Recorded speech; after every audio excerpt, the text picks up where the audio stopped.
मेरे एक दोस्त मेरे साथ आ रहे थे आज से करीब 7-8 साल पहले, धौला कुआं से।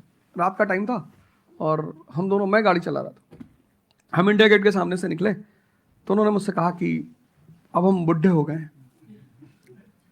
मैंने गाड़ी रोकी, मैंने कहा उतरो। तो उन्होंने कहा कि क्या हुआ? मैंने कहा उतरो तो, उतरो जरा। उतर गए, दरवाजा बंद करो, चले गए। आज तक मैंने उनसे बात नहीं की।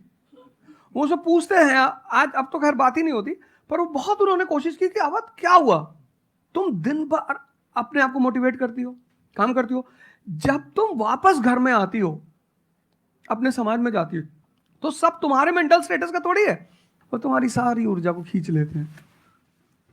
इसीलिए तो माँ बाप हमारी संगत पे बड़ा ध्यान देते हैं। तुम्हें लगता होगा कि माँ बाप कितने बदमाश हैं, माँ बाप भगवान हैं।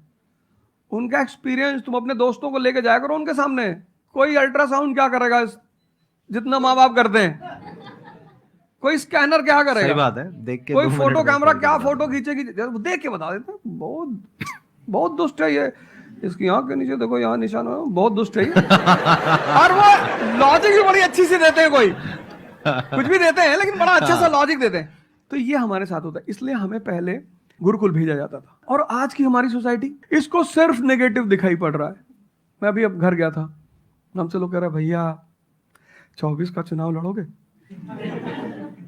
मैंने कहा यार पॉलिटिकल पार्टियां कह रही कि तुम सीधे प्रधानमंत्री बन जाओ। अननेसेसरी परेशान किए हुए, अननेसेसरी दूसरों से मत। और ये एक जगह का नहीं है, ये यूनिवर्सल हो चुका है। तुमने कह दिया कि मैं आईएएस की तैयारी कर रही हूं, अरे नहीं होता किसी का। तिवारी जी की लड़की दी थी, 2 साल बाद पागल हो गई। तुम इतने डिप्रेस समाज में रह रहे हो। वो तो महेश्वरी जी जैसे लोग हैं जिन्होंने बहुत लोगों को जिंदा कर रखा है।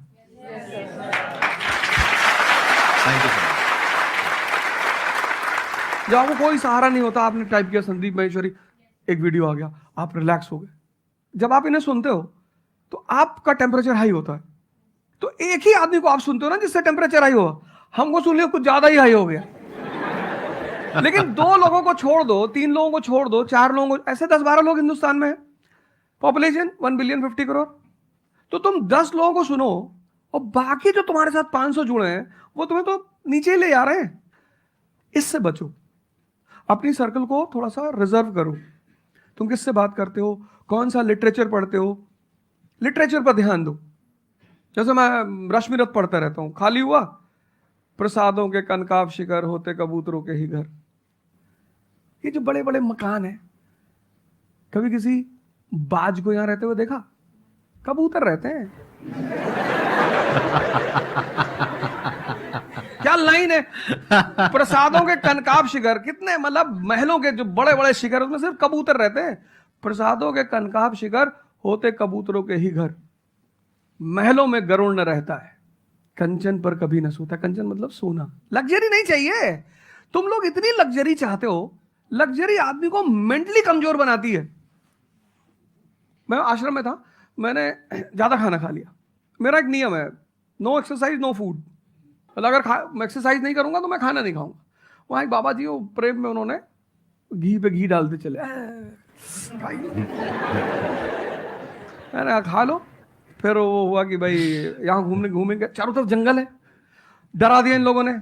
एक बार एक भालू एक आदमी की टांग काट के ले गया।